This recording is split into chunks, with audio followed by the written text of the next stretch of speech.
Star, S of cups, high priestess and bottom में देखिए क्या कार्ड आया है, 9 ऑफ कप्स। ओके, काफी लोग मुझे अपने हायर सेल्फ से कनेक्ट होते हुए मुझे दिख रहे हैं यहाँ पे। मे बी आपका रिलेशन भगवान से बॉन्डिंग बहुत ही ज्यादा स्ट्रांग होने वाली है।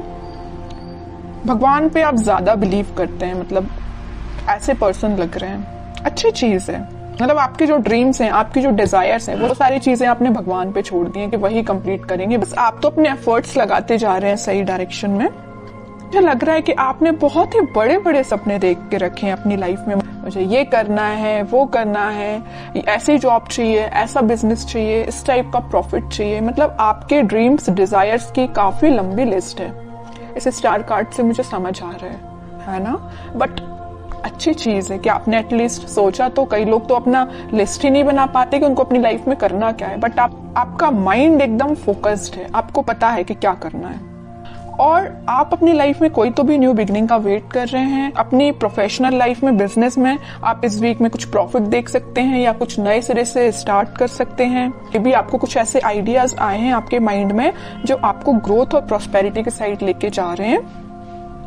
ठीक है, और मैं आपको स्टार्टिंग ऑफ द रीडिंग में बता ही चुकी हूँ कि आप जो भी काम करेंगे सबसे पहले भगवान को डेडिकेट करेंगे। फिर चाहे आप बिजनेस से रिलेटेड कोई डील करते हैं या अपने एजुकेशन से रिलेटेड आप पढ़ाई स्टार्ट करते हैं या कोई एग्जाम भी दे रहे हैं, तो सबसे पहले आप भगवान को डेडिकेट करेंगे। ये अच्छी चीज है।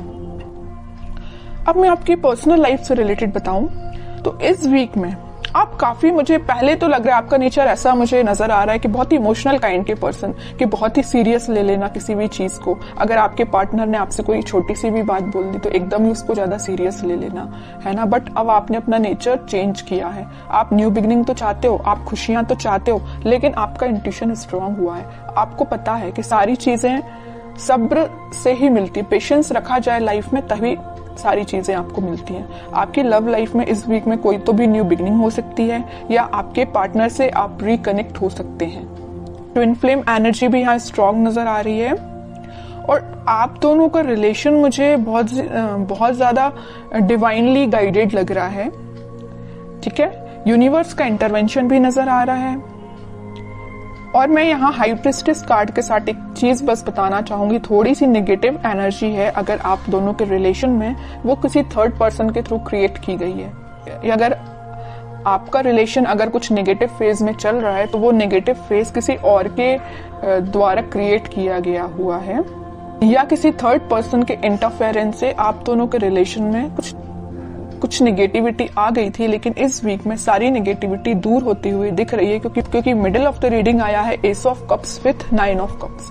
खुशियां, हैप्पीनेस, आपकी विश, आपकी डिजायर्स, आपकी न्यू बिगिनिंग आपका वेट कर रही है। तो आपको इस वीक में टेंशन नहीं लेना है, बस अपने एफर्ट्स सही डायरेक्शन में लगाइए, आगे बढ़ते रहिए, सारी चीजें भगवान पे छोड़ दीजिए।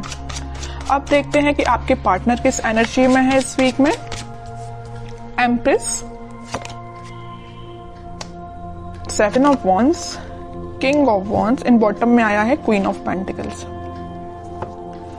आपके पार्टनर की एनर्जी जैसे मुझे शो हो रही, मैं अभी आपको स्टार्टिंग ऑफ द रीडिंग में ही बताया था कि आप दोनों के रिलेशन में कोई थर्ड पर्सन है जो आप दोनों के बीच में नेगेटिविटी क्रिएट किए हुए हैं। तो वो आपके पार्टनर को अच्छे से पता है कि वो पर्सन कौन है जो उनके माइंड को डाइवर्ट करता है या आप दोनों के बीच में नेगेटिविटी लाने का काम कर रहा है। तो वो बहुत ज्यादा डिफेंसिव काइंड के हो गए, है ना। उन्हें स्ट्रॉन्ग बाउंड्रीज बना ली है कि किसी भी पर्सन को एंट्री नहीं देनी है।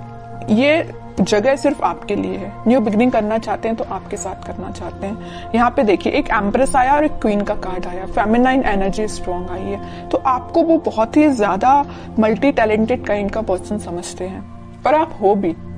ठीक है, मैं पहले बता चुकी हूँ कि आपका फोकस सिर्फ या मनी पे या लव लाइफ पे, मतलब दोनों पे ही फोकस है। बैलेंस्ड वे में अपनी लाइफ में आगे बढ़ रहे हो। यहाँ पे आप खुद पे भी ध्यान दे रहे हो, मटेरियलिस्टिक चीजों पे भी ध्यान दे रहे हो, लव लाइफ पे भी ध्यान दे रहे हो, तो यहाँ पेंटिकल पे भी ध्यान दे रहे हो। ठीक है, तो वो आपको बहुत ही ज्यादा इंटेलिजेंट काइंड का पर्सन समझते हैं, और उनको मैं बता चुकी हूँ, बहुत अच्छे से पता है कि कोई आप दोनों के बीच में मिसअंडरस्टैंडिंग्स क्रिएट कर रहा है, तो इस वजह से वो थोड़ा सा डिफेंसिव हो गए हैं और स्ट्रॉन्ग बाउंड्रीज उन्होंने बना ली है। और एक चीज आप यहाँ पे नोटिस करेंगे, यहाँ आया है क्वीन ऑफ पेंटिकल्स और यहाँ आया है किंग ऑफ वॉन्ड्स।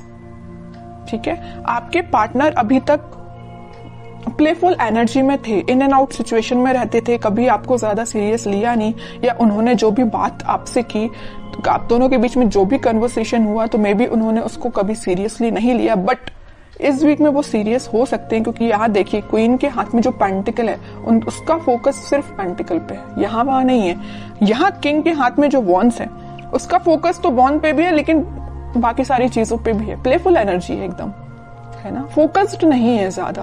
बट इस वीक में वो फोकस्ड होके आपके साथ कोई न्यू बिगनिंग करने का सोच सकते हैं, आपसे कुछ कन्वर्सेशन कर सकते हैं, और वो डिफेंसिव तो है ही अपनी लाइफ में। अब देखते हैं कि वो कोई एक्शन ले सकते हैं क्या। ये तो उनकी एनर्जी अपन को पता चल गई है, क्या वो आपके साइड कोई एक्शन ले सकते हैं इस वीक में। एक्शन की बात की नहीं कि 4 ऑफ पेंटिकल आ गया। मैं कह रही हूँ ना, वो आपको बहुत ही ज्यादा इस टाइप का पर्सन समझ रहे हैं कि बस आप उन पे फोकस करें, वो आप पे फोकस करें। वो उनको इस बात का डर है कहीं आपका फोकस कहीं और ना हो जाए, है ना, इस वजह से वो थोड़ा सा डिफेंसिव हो गए। ये देख रहे हो ना, पेंटिकल एक सर पे रखा हुआ, एक हाथ में पकड़े हुए, एक दोनों पैर के नीचे है। मतलब अपने पेंटिकल को इतना सिक्योर करके रखे हुए है ना कि कोई पर्सन आके इनको डिस्टर्ब नहीं कर सकता है। तो ये पेंटिकल की जगह आप हो, आपको उन्होंने इतना ज्यादा पकड़ के रख लिया है ना अपने थॉट्स में कि वो सोच रहे हैं कि बस आप उनके थॉट्स से नहीं जाना चाहिए, आप उनकी लाइफ से नहीं जाना चाहिए। वो आपको ही रिटर्न चाहते हैं अपनी लाइफ में। ठीक है, देखते हैं क्या कोई एक्शन ले सकते हैं क्या वो इस वीक में। व्हील ऑफ फॉर्च्यून, थोड़ा सा पेशेंस रखना पड़ेगा आपको, मैनिफेस्ट करना पड़ेगी पॉजिटिव चीजें। थोड़ी सी मैं कह ही रही हूँ, पेशेंस रखना पड़ेगा। अगर सिचुएशन अभी स्टक चल रही है ना, तो वो डिवाइन टाइमिंग पे ही वर्क करेंगी। आप बस पॉजिटिव रहिए, मैनिफेस्ट करिए, प्रेयर्स कर सकते हैं। मैं बता चुकी हूँ स्टार्टिंग में कि कुछ लोग यहाँ पे बहुत ज्यादा भगवान से कनेक्टेड लग रहे हैं, तो लास्ट में यही कार्ड निकल के आया है कि आप अपना इंट्यूशन स्ट्रांग करिए, भगवान से कनेक्शन बनाइए। जितना आप उनसे कनेक्शन बनाएंगे, जितना आप मैनिफेस्ट करेंगे, उतनी डिवाइन टाइमिंग आपकी जल्दी आएगी। ये जो स्टक सिचुएशन है ना, वो भी वर्कआउट होगी। ठीक है, क्योंकि मैं बताती हूँ हमेशा कि हैंग्ड मैन के पीछे सन है, खुशियां वापस से आएंगी आपकी लाइफ में। लेकिन आपको क्या करना पड़ेगा, थोड़ा पेशेंस रखना पड़ेगा, पॉजिटिव डायरेक्शन में आगे बढ़ते रहिए। और सबसे मेन चीज, यूनिवर्स पे ट्रस्ट करिए। ठीक है, वही आपकी डिवाइन टाइमिंग लेके आएंगे। अब देखते हैं कि आपको क्या गाइडेंस फॉलो करना है। आपके लिए सिंपल सा गाइडेंस यही आया है, जैसे कि आपके पार्टनर यहाँ डिफेंसिव बन गए हैं ना, नेगेटिव लोगों को एंट्री देना उन्होंने बंद कर दिया है, उनकी लाइफ में अगर कोई एंट्री लेगा तो सिर्फ आप ही हो। ऐसी आपकी जो रिस्पॉन्सिबिलिटीज हैं, आप उन पे ध्यान दीजिए, बजाय किसी थर्ड पर्सन के थॉट्स पे ध्यान देने के। ठीक है, मुझे लग रहा है कि आप बहुत ज्यादा रिस्पॉन्सिबल काइंड के पर्सन हैं। फैमिलीज की रिस्पॉन्सिबिलिटीज आपने लेके रखी है मे बी, है ना, तो आप अपनी रिस्पॉन्सिबिलिटीज सही तरीके से करिए। बाकी सारी चीजें मैं बता ही चुकी हूँ, यूनिवर्स पे छोड़ दीजिए, वही आपके साथ सब कुछ अच्छा करने वाले हैं इस वीक में। और अगर आपके माइंड में थोड़ी निगेटिविटी आती भी है तो मैं बोलूंगी उस निगेटिविटी को हटाइए।